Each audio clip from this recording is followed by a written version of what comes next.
You're listening to the DIY Recording Guys podcast, your one-stop information source for DIY music production, with your hosts, Vadim Karaz and Benjamin Hall.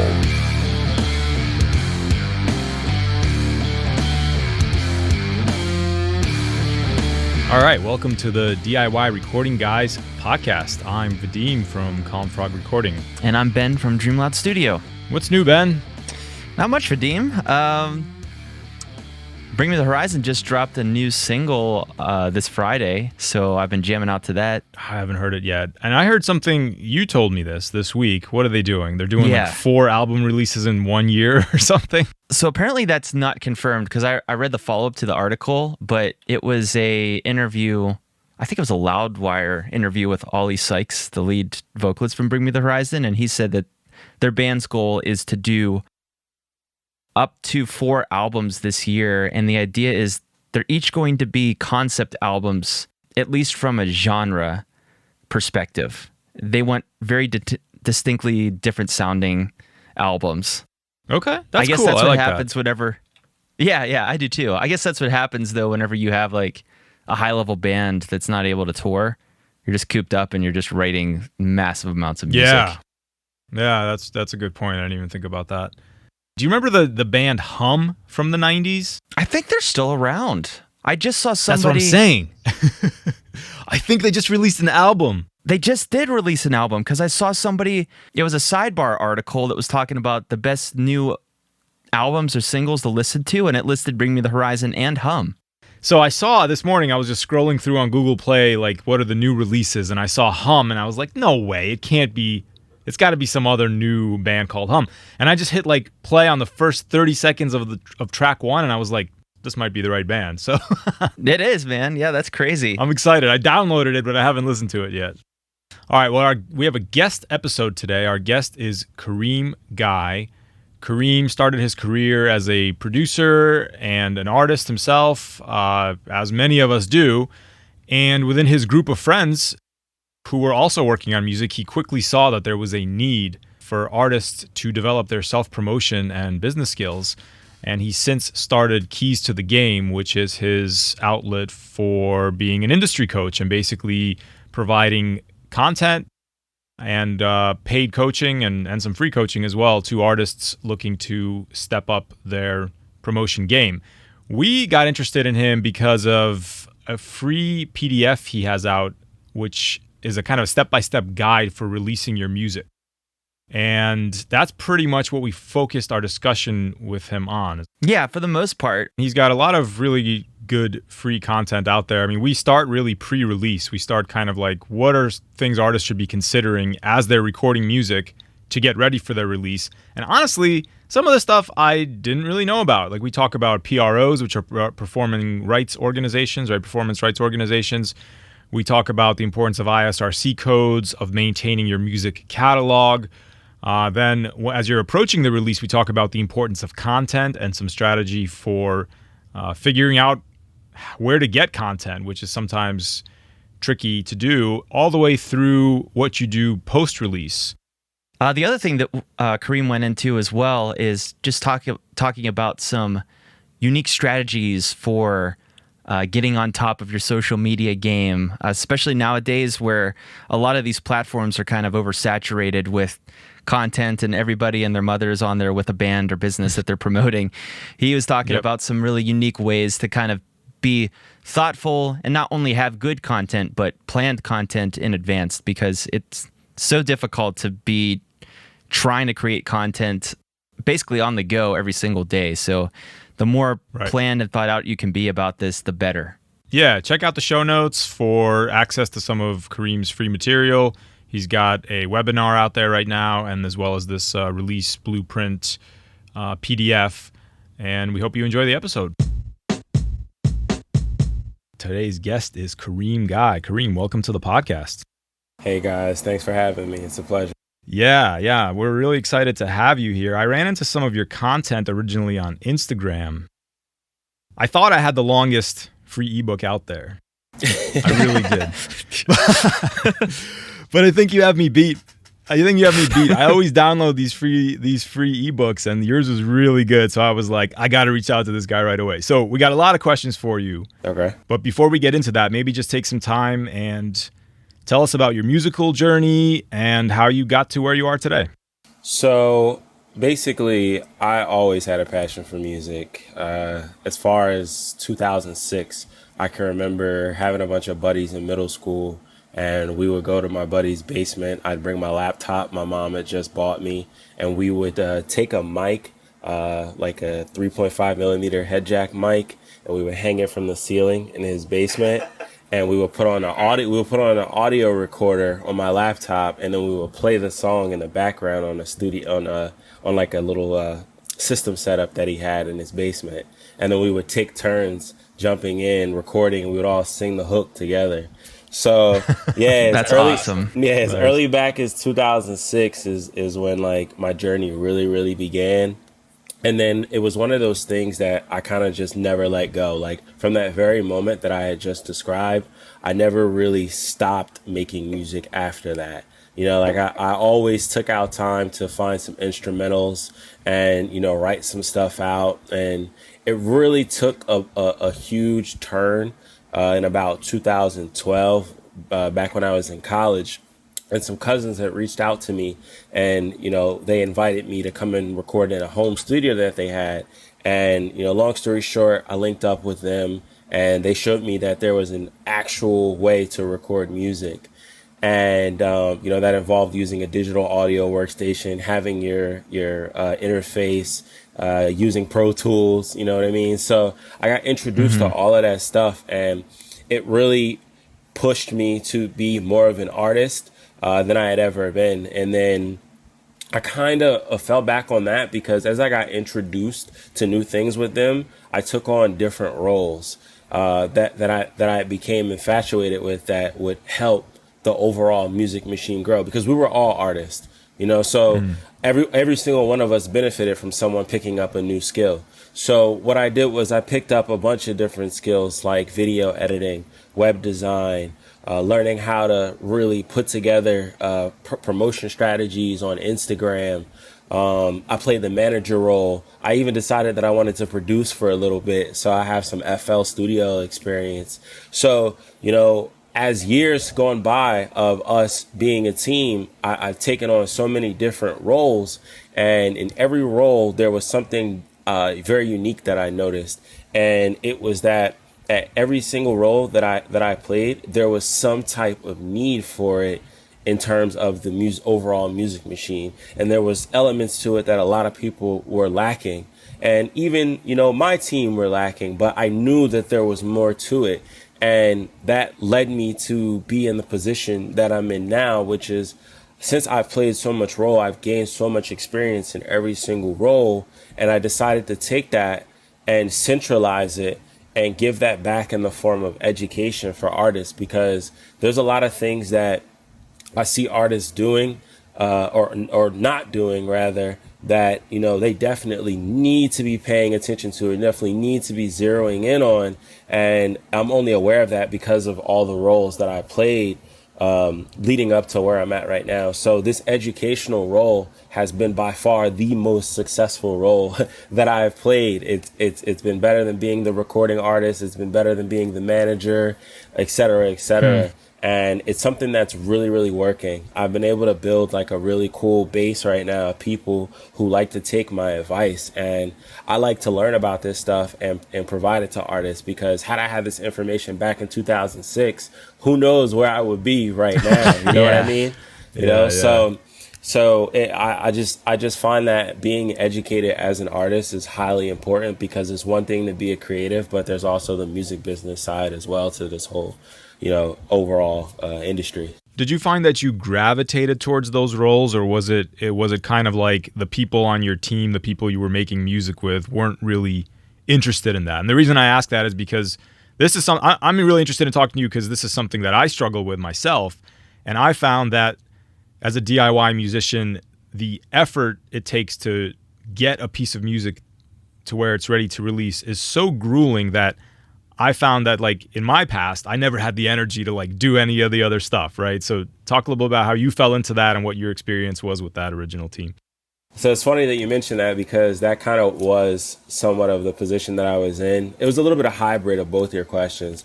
It was, some people didn't want to take on the roles because I think that they were more comfortable doing what they were doing. So what really progressed me to jump into it is because I saw that there was definitely a need. Like somebody had to do it. You know what I mean? We all can't be recording artists.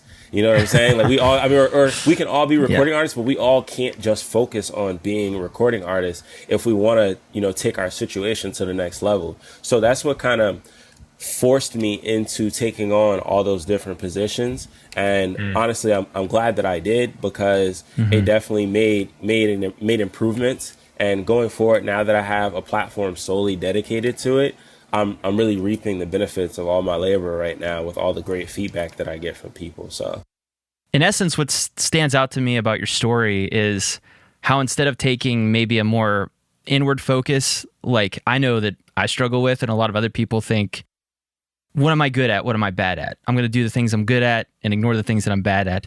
But instead, you had much more of a focus of, where are the needs that aren't being met yet that I can maybe learn to jump in there. And the cool thing about that, and you can even see this from industry like big hitters, people who have been songwriters for years and years and years, and then all of a sudden in their 40s, they have like a #1 single, and then they actually become the recording artist. So I think there's something to take from your story and those other people's stories, where instead of just saying, I want to be the maker of my music and the star of my show, just thinking, what can I do to like stay busy in this industry and maybe make some lateral movements and learn all these skills, because you never know what's going to work out for you at the end of the day. So I know, I'm focusing in particular on this one release kind of strategy PDF that you had. And I know that the strategy starts even before your music is ready for release, right? So talk about that. Like, when should you start thinking about self-promotion and your strategy? I say before you even release anything, you should do at minimum 3 weeks of preparation.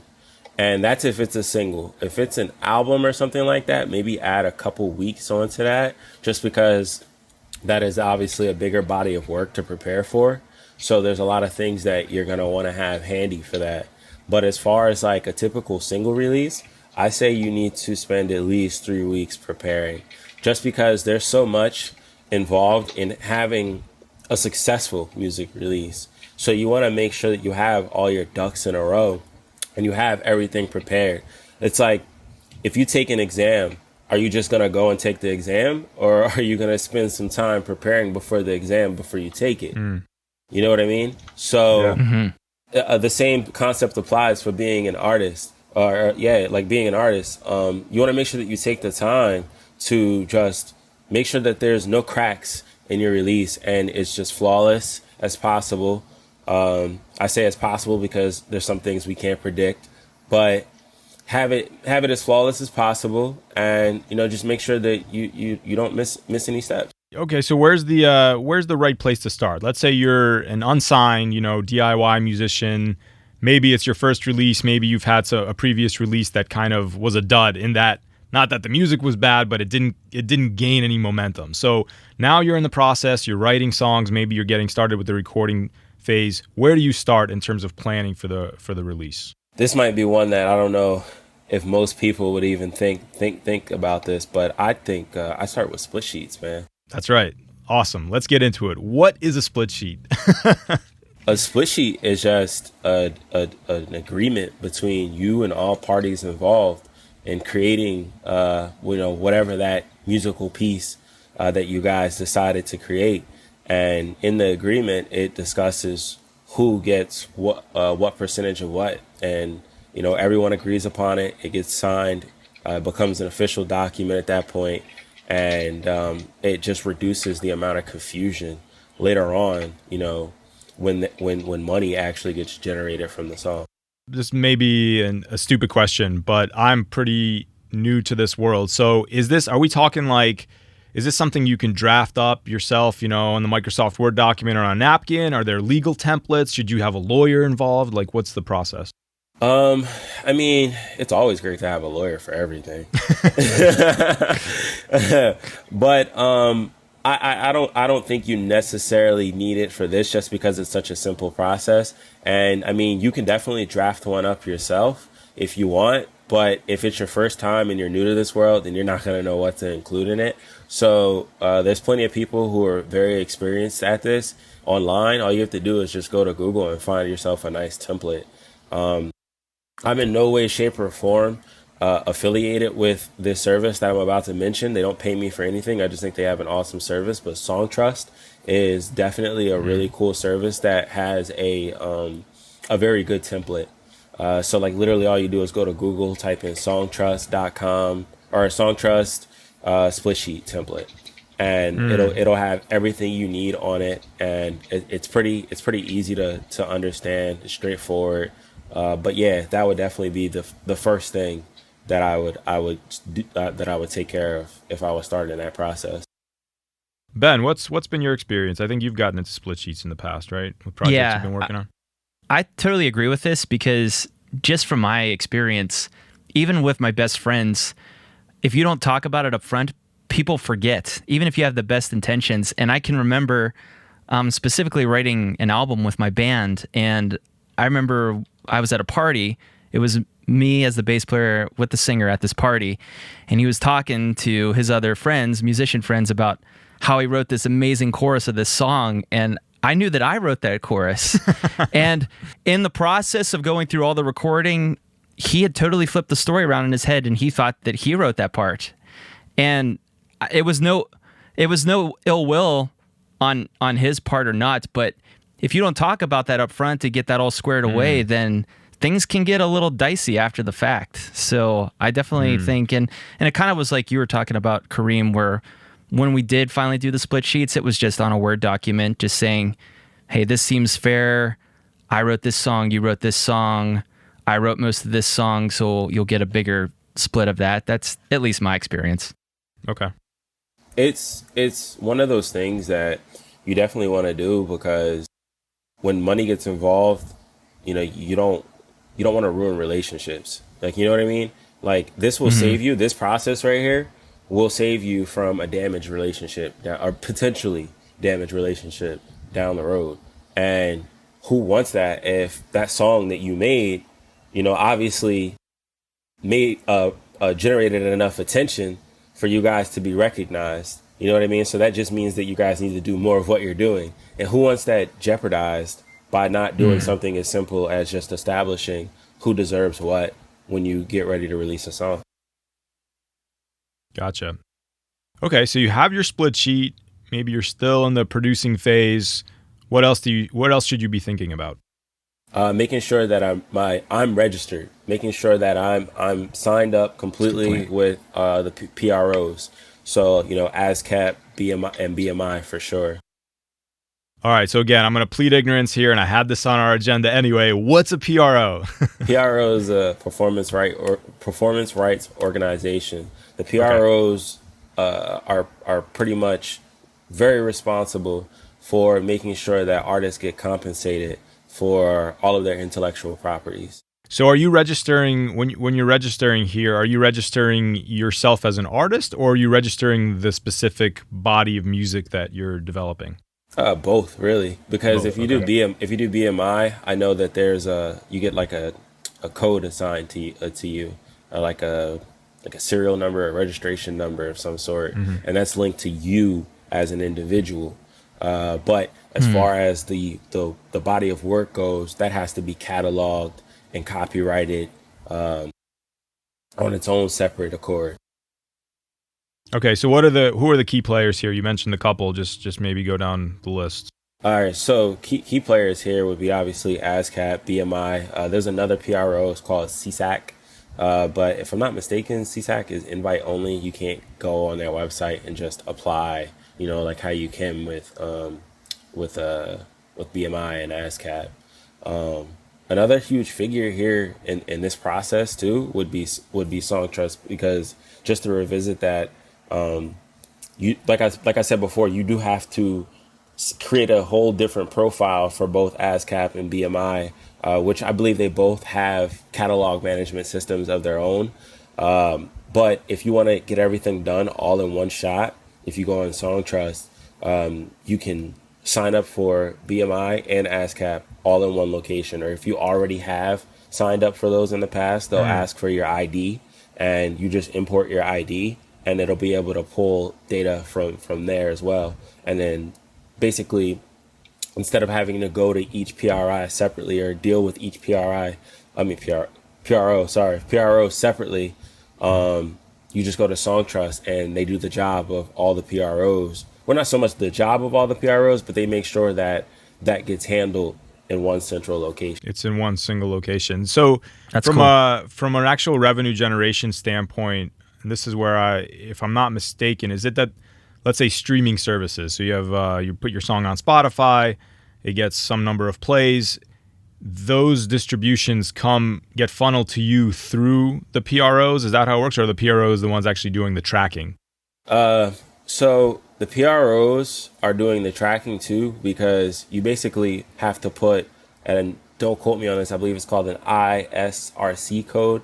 The SISRC code is basically a thumbprint that you apply to each of your songs. So when you upload them to the PROs, this allows them to track and manage those streams.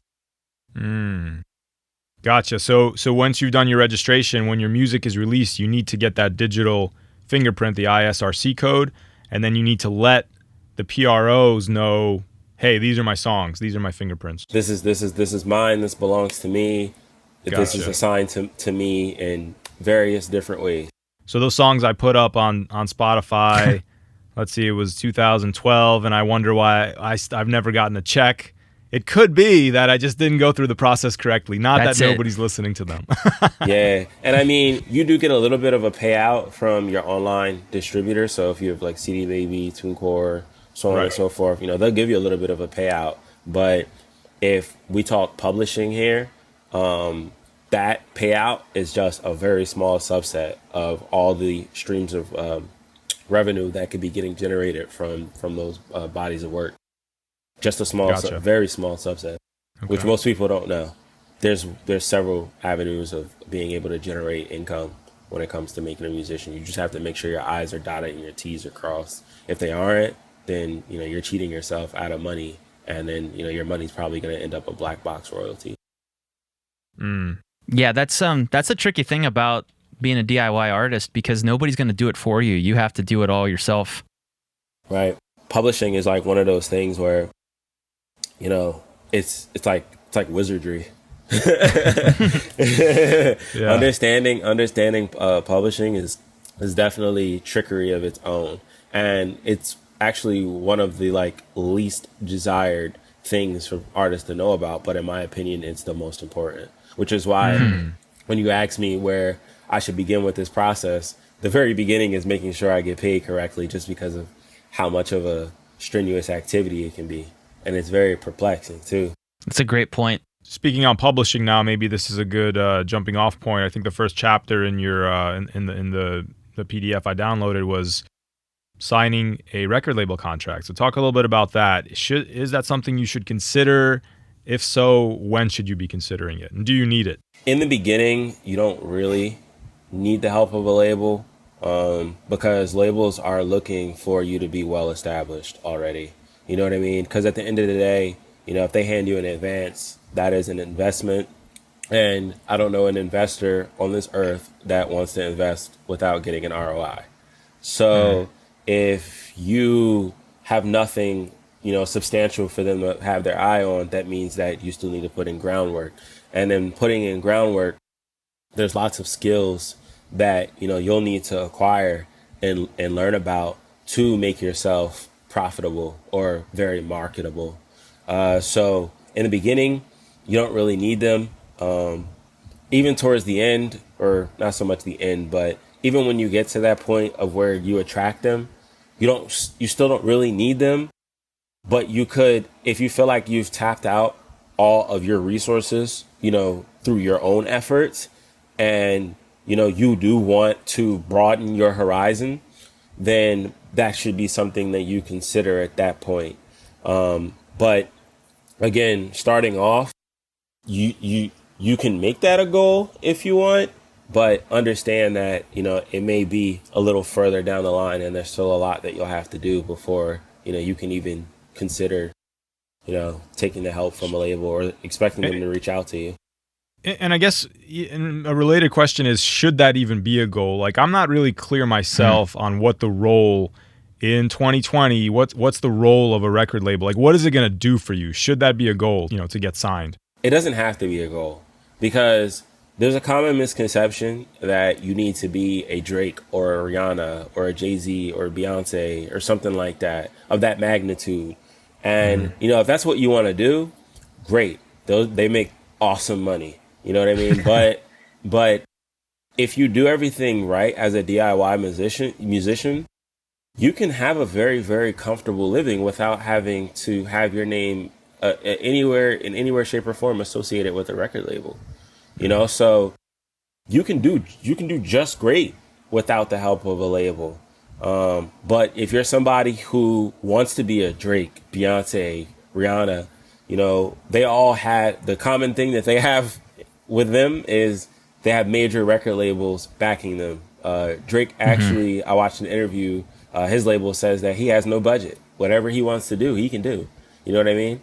And that's gotta be awesome. Yeah, having that kind of power and that reach will only come from signing a major record label. Well, let me not say only, because I don't want to doubt anyone's capabilities, but there's a very, very high probability that by dealing with record labels, you will, reach those levels of stardom, or it'll make it much more accessible. So is that just because of promotion, like how hard they'll promote and push your stuff? Yeah, I mean, you got to figure that these record labels have been around, because of that, their connections and their resources and their networks are so deeply rooted and so deeply tied. I mean, you got families in these industries passing stuff down to one another. You know what I mean? So it can be very useful to have that record label behind you, just because of how big they are in magnitude. And, as DIY musicians, we've only been doing this for, relatively a small blip in time, as opposed to their journey. I do think it's important to kind of reframe the importance of record labels, because when we were all starting at music, or maybe even when we were just fans as kids and we're thinking, hey, maybe this is something we want to do, record labels played a much bigger part in the whole exposure of artists, because the internet wasn't around and we didn't have streaming. Right. So there was really no way to get your music out there without a label. But all of that has changed so much. And not to downplay the importance of a label if you want to get worldwide like publishing, but it's much more affordable and simpler and much easier for a DIY artist to do that all on their own. Whereas before, that was much more probably like a good goal to have, as a kid who was an aspiring artist, because you really couldn't get there without a label. But I don't think the same thing's true now. No, you're absolutely correct. All these new resources that are available for musicians are making it very, very competitive and less appealing for labels to get their attention, just because, like you said, you're fully capable of handling this on your own. You have this term called catalog organization. Maybe that's something we've already touched on with ISRC codes. Talk a little bit about that. What does organizing your catalog of music mean? So you want to have all your music in one central location. Like, let's just separate from, the whole publishing and how having it organized makes that a smoother process, but just in general, you know what I mean? You want to make sure that you have all your music perfectly organized, and if you can, one specific location. And then, of course, if you're someone like me who works their day job in IT, you don't believe in having a single point of failure, so you probably want to back that up. You know what I mean? But, and I know some artists that are like that savvy, and I'm like, wow. But yeah, you start there, and then as far as the catalogs go, just having your music centrally organized is going to make it easier to do your importing into the catalogs, and online catalogs for your music make it easier to get it to the PROs or upload the music to the PROs, because you're adding the metadata inside of those catalogs. So like, you're putting, all the people who are composers for the song. You're putting that ISRC code in there. You're putting any relevant data that just makes sense for someone to know who's going to be using the song for maybe like marketing purposes. So like, let's say, a commercial or a company reaches out to you for a commercial, and they say, hey, we liked your song so much, we want to feature it in our commercial. And, for their own legal purposes, they're going to need to know who was involved in making that song, because they're going to have to report that to like a PRO, and that way you can get paid. So having your music managed in a catalog with that important data assigned to it and associated with it just makes it an overall smoother process when it comes to cutting those kind of deals. And that's just one of many, like that example that I gave is just one of many kind of deals where having that information in a single spot is gonna and document it correctly is gonna make a huge difference in whether you are able to secure that deal or not. Really, because no company is gonna want to do any type of work with you if they can't make sure that everyone gets paid correctly, so that they save their butts from a lawsuit later on down the line. You know what I mean? So that's where the whole business aspect, having the business mindset of this music stuff, is really going to pay off in the long run. Because if you're someone that's half-stepping this process or skipping it all along, look at how big the picture really is and what you're cutting yourself out on. Yeah, that's a really good point. We talk a lot about, documenting sessions, and I can tell you from experience as a mix engineer, this has happened to me a number of times where we'll finish a session. I'm usually pretty good about writing down like my gear settings and what I did. But to your point is there's a whole other set of metadata you want to keep, who was involved in writing, producing, and so on. And I've even had artists come back to me and say like, hey, can you send me the clean version of this, or can you send me the instrumental version of this? Because, a company may reach out to you and say, we want your song for a commercial, but we just want the instrumental version or something like that. So in the time when you're making the session, when you're working on the session, it's super easy to just hit mute on that vocal bus and print the instrumental. But if you try to do it 2 years from now and some of your plugins are expired and you don't remember, yeah, that's true. It's a nightmare. So I've made it a routine where even if artists aren't asking for it, I will always print like a clean version, an instrumental version, and just keep them for later. And I think that kind of is part of that catalog, right? Yeah, that's making sure you have everything, properly documented, and in whatever folders they need to be in. Like you said, like, writing the name, the date, or typing the name and the date of the session and all of that stuff is just a huge help. And trying to do that from, your computer can become a little cumbersome and messy, which is why, you have platforms out there that just make the process a bit easier. Still, catalog management, I don't care what you do, it's still a treacherous process, especially if you're someone who's making music all the time.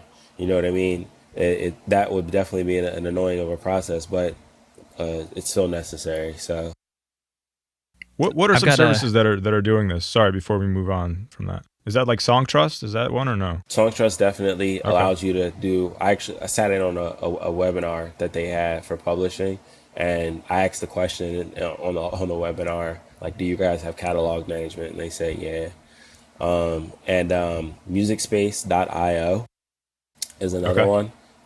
You guys may or may not be familiar with the Avora Now on Instagram.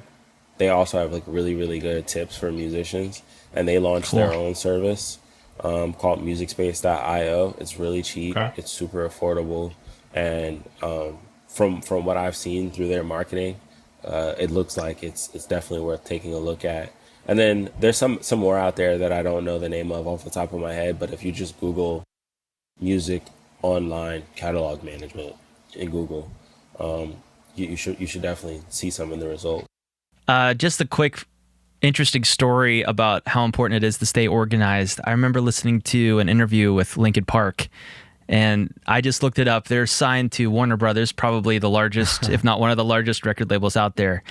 And they took organization so seriously that on their last record that they recorded, they spent 9 months in the studio straight. That's 6 days a week, 12 hours at least a day. And they hired a guy that did nothing but take notes on everything that they did. And yeah, it's super smart. And maybe as DIY artists, we can't afford to hire a guy just to do that. But like, it's just to prove a point that like they thought it was worth the expense just to hire a guy to just take notes on.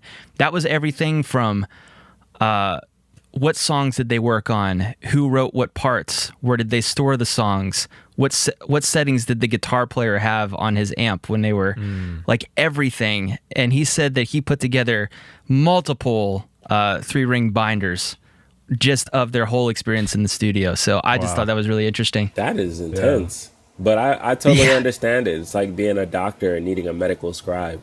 You don't have all that time to sit around and as a doctor and diagnose patients and see your patients and also take notes at the same time. So having that extra body in there just to handle that responsibility is going to be super beneficial in the long run. Yeah, I like that. Okay, so now we have our music. It's been recorded. It's been cataloged. We've registered with some PROs. We have ISRC codes.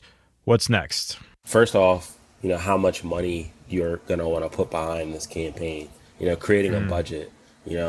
Thinking about the things that may cost, may not cost, and just figuring out how, you're going to incorporate those funds and have them go where they need to go to make things run. You also want to start to think about what social media platforms, you're going to actually, launch this campaign on. Once you figure that out, then you want to start thinking about content. Having content is definitely going to be very important because when you do pick what social media platform you want to market on, all of these marketing social media platforms are content based. So that can be in the form of pictures, videos, GIFs, boomerangs, memes. You know what I mean? There's so many ways that you can accumulate content, and I usually recommend that you have anywhere from like 20 to 30 pieces of different content that you can have on standby. And then the reason why you want to have it on standby is so that you're not trying to do it as you go. You know what I mean? Create it as you go. It'll be a lot easier to just have everything waiting and ready to go. So all you have to do is use maybe there's services out there where you can schedule content in advance that will auto post it for you.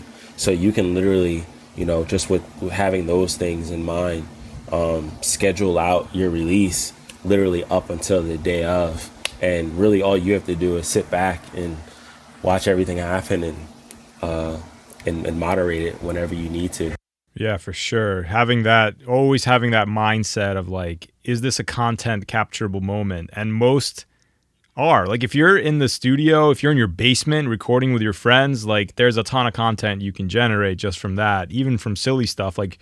People like seeing your, those little intimate moments of a band at work. Personality. Yeah, personality, which is a big thing. I know you preach, and I want to get into that also, but I just want to plant a flag on the fact that I love that you call it a campaign, and that's really needs to be your mindset.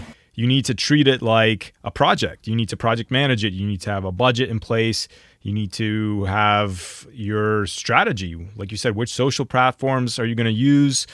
You're going to have to, a lot of these social media platforms now are becoming a bit of a pay-to-play endeavor. It's hard to get organic reach unless you already have an extensive following. And maybe talk a little bit about that as far as budgeting. Do you have any rough guidelines for budget? Not in terms of amount of money, because that's going to be personal, but in terms of percentage, 50% should be Instagram or whatever, whatever you suggest there. That's a good question. I think if you can help it, maybe 50-50. You know what I mean? You could do 50-50, or if I had to shy away from that, I'd say do 60% organic, 40% P. if you could. But I agree with you. It's definitely tougher to go the organic route just because of how these platforms have changed over time, and their focuses have changed from what they originally were to what they obviously see is best fitting for their platform.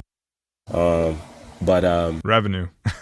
yeah. So I didn't want to say it. So yeah, it's just making it tougher to have that organic reach. Now there are some strategies out there that you can do that may help out a bit, but honestly, even in terms of myself, I get the best results from paid. Best results from paid, honestly. Say something about Pinterest, because I know you. I actually haven't done this exercise yet, but you use Pinterest in an interesting way to come up with strategies. Like what? All my life, every time I've ever used it, it's always been for like outfit ideas or like, you know what I mean? In terms of ideas for music related things, you don't really think about Pinterest. But I don't know what made me do it one day. I just was thinking about like content ideas because I wanted to be able to. I think this was around the time that I was working on that e-guide. I wanted to think about like some things that I could look up on Pinterest, like some things I could type in, and then I started typing in stuff like content ideas. And the content ideas, like people literally have like calendars. Oh, on this day you can post this. On this day you can post that. Or like there's one that I seen that has like a list of like 122 things that if you just can't think of anything to post on social media, here's a plethora of stuff that you can post. And for someone who's a musician who's beginning their campaign and needing that content, there you go. You know what I mean? Yeah. Let's take the guesswork. That guesswork, forget about it. You know what I mean? Minimize it as much as you can. And I was able to find, things like that on Pinterest that I instantly connected the dots and was like, yo, people who are musicians would freaking benefit so much from knowing that. So yeah, Pinterest, it can definitely be used in a unique way. Yeah, that's huge because I definitely find myself in that situation where I'm like, I just don't know what to post. Like, but yeah. So talk about the importance. So this is maybe in a little more in the organic category, but strategies like submitting your music to big Spotify playlists or influencers or something like that. What is the importance of that, and what are some strategies for going about it? So it's important because the playlist, like a really frequently moderated playlist and curated playlist that has a bit of a buzz, is going to be important for you as a musician, because if you can secure a spot on that playlist, then obviously you're subjecting yourself to the fan base that they're creating on these streaming platforms. Honestly, when I looked at like Spotify, Spotify is one of my favorite. They're one of my favorite streaming platforms. But when I noticed that they had playlists out there and you could follow the playlist, you know what I mean? Or like I had like a profile on Spotify and like people were following me, like, like I'm like, what is this? Like, I thought we were just here to listen to music. Like, why is there a community here? You know what I mean? But when you really think about it, that's super revolutionary. Like, that's super revolutionary. And now, anybody can go and create their own playlist and say, hey, here's my playlist about da-da-da-da. Like, it could have just whatever specific topic, specific genre, you know what I mean, that you want. And then you can put your information in there for people to submit to it. And then you can promote it, if that's what you do. If you have a following, like if I were to decide to have a playlist for my other brand, Hype Trilla, like I could totally do exactly what I'm saying that people should be or are doing right now. You know what I mean? I could completely curate that and just make it separate for independent musicians, which I actually have that right now. But as far as like artists getting onto these playlists, it's literally as simple as opening up the app on your phone, typing in playlists that fit your genre, and finding ones that don't have that huge of a following, So like one that I really like is like Rap Caviar. They have a huge following. You know what I mean? So like you wouldn't necessarily want to submit to those because that's usually for like signed artists. Like I don't really see too many indie artists on Rap Caviar, if at all. So like you want to find one that's right in that sweet spot where the people won't be that out of reach. You know what I mean? Submit your track to them, whatever information that they have on the playlist in the about section, or you know, whatever they call it, on whatever platform you're looking at this. But you want to take that information and you want to reach out to them however they're making themselves accessible, and you know, you might just end up on that playlist. You're making the wheels in my head turn a lot just talking about this, because this might be a really interesting way for some up-and-comers to get more reach into, especially audiences that maybe they wouldn't even think of before. The reason I'm saying this is because just sparked in my mind, I don't know if you know about this, Vadim, but Jake from Periphery is a huge fan of electronic music. And people know this, and he has a gigantic following on his, I think it's called Jake's EDM playlist on Spotify. And he'll just upload tracks that he really likes to it. And I think it's as simple as, let's say you're an EDM artist and you wanted to get into that metal crew following. So maybe you could hit up Jake and be like, hey, check out my track. And if he likes it, he adds it to your playlist, and boom, instantly you got exposure to 250,000 people that maybe would never hear your music before. So I really like this idea of getting on playlists. It's like a democratized radio, like what radio used to be when we were growing up. Like it's kind of like that, right? Except it's kind of more by the people. It's very social. Like if you do get that spot on Jake's playlist and someone discovers you, you know, you have a profile, and just like they follow that playlist, they can follow your profile. You know what I mean? So it just adds this really, really, really unique element to the culture of finding new music. And as a musician, being on those platforms and getting discovered, like that's a whole new wave. You know what I mean?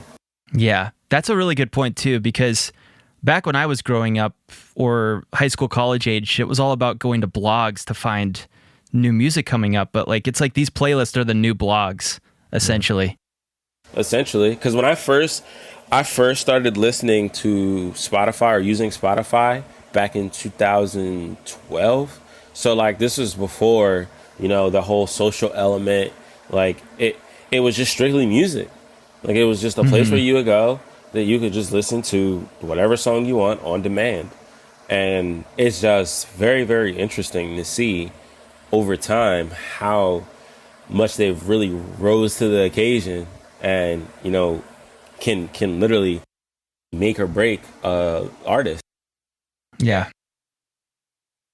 So is that kind of a key one? I mean, I think nowadays when you submit your music for digital distribution, does it automatically get pushed to all the streaming services, or do you have to pick and choose? It does. I think you can pick and choose if you want, but you know, the more places your music is exposed, the better. So yeah, they generally push them out to every platform. We just did an interview last week, or just episode just aired the week that we're recording this, with an artist who has been making big waves, Kay Anagonio. She's been making big waves on TikTok. And I wanted to get your thoughts on TikTok, because to me, this is where I say I'm old. I'm like, I just downloaded TikTok last week. I'm like trying to figure out what it's about. So talk about TikTok a little bit. What's your experience with it? So TikTok is like very, very unique. It's obviously the newest platform.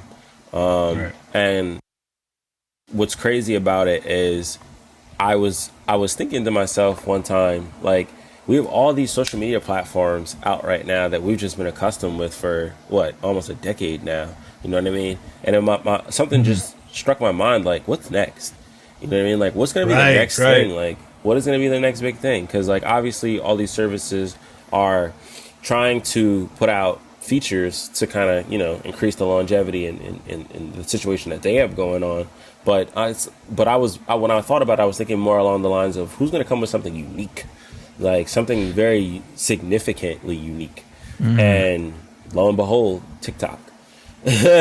Now, I think what makes it so unique is one, and this is probably one of the most, or at least is what stands out to me the most as soon as I open the app, is the fact that it's full portrait. Like it consumes the entire screen. Like, so it's a very immersive experience. And then the ease of how it is to navigate and look at the content. Like if you think of like Facebook, Snapchat, Instagram, there's so many different like windows and flies, things that you can tabs and stuff that you can tap on. And it's just like, it's great to have all of those options, but like, not to say that we're lazy, but the easier that you can make it for us to consume what we want to consume, the more we're going to consume. So it's the same way with TikTok. Like first thing you open the app, you get this immersive experience, and all you got to do is flick. Boom. Like you just flick once, and now you're looking at something that's probably going to be hilarious or like very heart wrenching or, very interesting, like some facts you didn't know. You know what I mean? And then you have all these little extra little nooks and crannies to it, like adding effects and filters and stuff where like you can put, you ever see the one with the hands where it kind of zooms in and out and it just seems like you're at a party or you're at a raving concert or something like that? Like, you know what I mean? And you can incorporate dance challenges and stuff with all of that. And, when they added the ability to use music to it, it just takes it to a whole nother level. Like a whole nother level. And are you recommending it to like artists that you're working with? Yes. If you can find some type of way to incorporate it into your strategy or your overall campaign, if that's what you're focused on at the time, make it make sense, of course. If it doesn't make sense, don't just go on your TikTok and expecting results from it. Like, no, make it make sense. Have a plan while you're on there. You know what I mean? But I definitely think it's worth exploring. You know what I mean? Just because of how new it is. And another really important thing about it being new is it's still very free. You know what I mean? Of like algorithm restraints, and there's no advertising on it yet. But there probably is, because I definitely signed up for the ability to do so. So it's coming. You know what I mean? It's definitely coming. That's not going to come without change to the algorithm and reach and how easily it is now to reach people organically on that platform. Essentially, we've seen that from every giant social media platform that's come along, like even from YouTube. Essentially, the early adopters that had a chance to gain the big following are the ones that later are killing it. Whereas if you jump on later, after they add advertising, it's so much harder. I mean, you either need a lot of clout, like being a celebrity, or a lot of money. So it kind of just seems to be the name of the game to get on stuff early and make your waves. I say that same exact thing, but I also say that pertaining to the newest features that the existing or the current other existing platforms outside of TikTok put out. Like I could look at my phone right now and tell you I probably have like 5 app updates. These apps are getting updated every single day, and every day there could be a new feature. You know what I mean? But the first thing you need to think about is being that early adopter and thinking, okay, well, how can I incorporate this new feature with my marketing? You know what I mean? How can I make this work for what I'm trying to do? You know what I mean? So now, you got that, and you got this entirely new platform where there's nothing but that, available to you right now. So the faster that you can think about how can I incorporate this, the more you're setting yourself up to be that early adopter that got to take advantage of all those new benefits. And now look at you. I'm going to call it right now. Amazon's going to buy TikTok in the next 5 years. Because Google's got YouTube, Facebook's got Instagram. Who's left? I highlighted this phrase, which you had, which is sell your personality first. So you hit upon that a little bit earlier. Expand. Okay. It's funny that you bring that up. I was just talking about that with a newfound buddy that I found online, who kind of does what I do as far as being a DIY influencer. Shout out to the Gen Z exec on Instagram.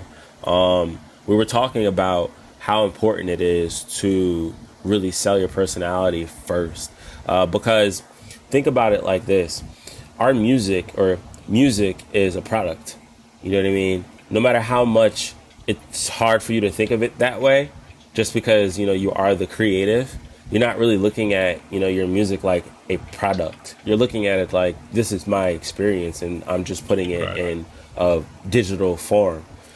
So you're not thinking of it like that. But at the end of the day, that's what it is. So if you're selling a product, you know what I mean? Like, think about, if I decided today, like, I wanted to sell soap. If I come to you and I see you on the street, I say, hey, buy my soap. I would run. You know what I mean? Buy my soap to a random stranger is not enough to make you buy my soap. So it's like, I have to do a little bit more. I have to work a little bit harder. I have to convince you that my soap is worth buying outside of all the other well-established brands that you could go and purchase soap from. You know what I mean? So it's very important that, as DIY musicians, you think about some really important things like, what is my story? Like, what am I going to do to make me more convincing? So when I do say, hey, I have a new song, go check it out, there's just no dead response. Because I'm going to be honest, I get a lot of people who send me stuff in my DMs and just say, hey, this is new, go listen to it. And I definitely do look, if I have the time, I'm going to check it out and see, because I'm always, looking for new stuff to listen to. I listen to indie artists more than I listen to commercial music. So, like, I'm always open to it. But I know most people aren't. Most people would just end up left on red. And you have to ask yourself, like, why is this happening? Why is this method of outreach not working for me? And, one of the things that I do is, I go checking for your story. Like, I'll look at your Instagram, and if your Instagram doesn't really say much to me, you know what I mean? Then I might bounce. You know what I mean? Kind of like someone on a website, that's like an actual metric for websites. Like, someone will come to your website, try and see what it's about. If they can't figure it out or they're not interested in 3 seconds, they're out. You know what I mean? And it's the same way with music. Like, if I go check out your profile and I see you're telling a story, like, let's say, like, your branding is really good. You know what I mean? And you're someone whose branding aligns with my brand. And I'm looking at, or your values align with my values. And I look at your stuff and I'm like, wow, they really got some really interesting, some interesting content up here. Let me give their music a shot. You know what I mean? Sure. Boom. Now it's all about, the quality of your music, the quality of your mix, what you're actually talking about, how you deliver it. That's a whole nother aspect, but you got me there. Now that I'm in your realm, it's like, the next thing is how you're going to keep me in your realm. You know what I mean? So that's why it's important to sell your personality, because you can sell that in the form of pictures. You can sell that in the form of videos. You can put that touch on all of your content that you've constructed in that pre-release phase. You know what I mean? You can put your little sprinkle of magic dust on there. You know what I'm saying? So, all of that's going to be important in pitching your brand and who you are online. And if you can sell that story to me really good, then that's going to be a lot more effective than buy my soap. I love it. I love that you tied the soap back into it. Yeah. Well, Kareem, I'm in. I'm buying your soap, man. I want to be mindful of your time here because we're at an hour, but feel free to keep riffing on whatever's on your mind. I know previously you were easing into, the mindset that an artist should have when getting ready to start their campaign. You know what I mean? And I do want to let everyone know that I have a workshop where I show artists a very effective strategy to be able to push and promote your music. I take the guesswork out of the whole process of figuring out what it is that you need to do to have a successful release. It's literally a blueprint, like the ultimate blueprint for knowing what to do every step of the way. And I break it up into phases. So there's the pre-release phase, everything that you should do at that pre-release phase. There's the actual release phase. So when the song has actually been out for a little bit, I explain what you need to do at that point. And then there's the post-release phase, which is phase 3, and that's the final phase, which is where you're told what you can do at that point in time, and I show you how to transition so that you can duplicate this life cycle for all your releases. And this cycle applies to whether it's just a single or if it's an album or if it's a music video. So I leave no stone unturned in this workshop. And the feedback on it that I've received has been superb, and I'm glad that everyone's enjoying it. And again, it's completely free. It doesn't cost a dime. You can get to it by going to the link in my bio on Instagram. If you guys don't know, we'll post the link. Okay, cool. Show notes as well for sure. Cool. Yeah. And I have a few extra freebies too for those who stick around to the end of the workshop. We'll definitely put all your links and resources in the show notes and encourage people to check that out. What else? Where else can people find you? Is Instagram the main channel you're using, or is there something else? Yeah, Instagram's definitely the place to find me.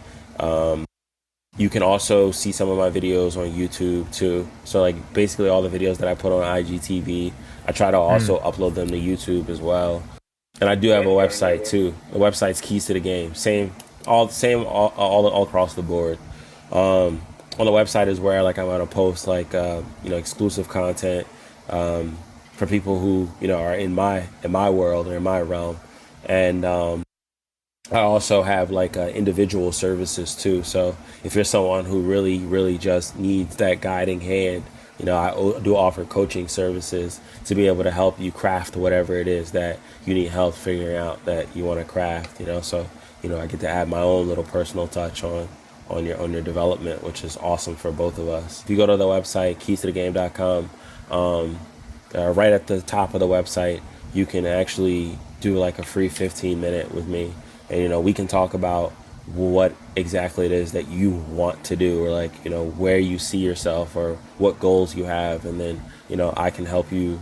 I can help direct you to a service that I have that will key in on whatever that thing is that you want to do. And if we need to create a custom plan, then we can talk about that too. But like I'm here to help. That's my main goal. Like I don't see too many educators out there, especially at this very, very important step. Being indie. So however I can help, I will. So even though Ben and I already got 60 minutes of your time, are we still eligible for the free 15? Sure. Yeah, sure. All right. Well, thanks again for your time, and let's definitely keep in touch. I'm gonna keep following your work on Instagram, and I wish you all the best. Yeah, same to you guys and your podcast. I like I said, I can't wait to be up here again. It's been a huge pleasure. Like, thank you guys so much for having me.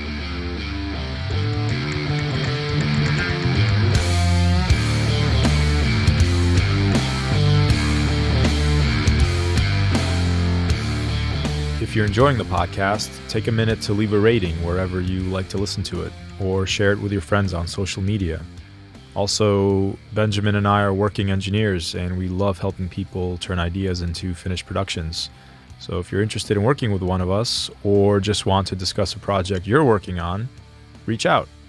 You can find my work at calmfrogrecording.com, get me on Instagram at calmfrogrecording, or shoot me an email, vk@calmfrogrecording.com. And you can check Benjamin's work out at dreamloudstudio.com. Hit him up on Instagram at dreamloudstudio, or by email, ben@dreamloudstudio.com. And finally, join our Facebook group to engage with a whole group of friendly, like-minded people who are interested in DIY recording. just search for DIY Recording Guys on Facebook. Thank you so much for listening and for your continued support. I'll see you next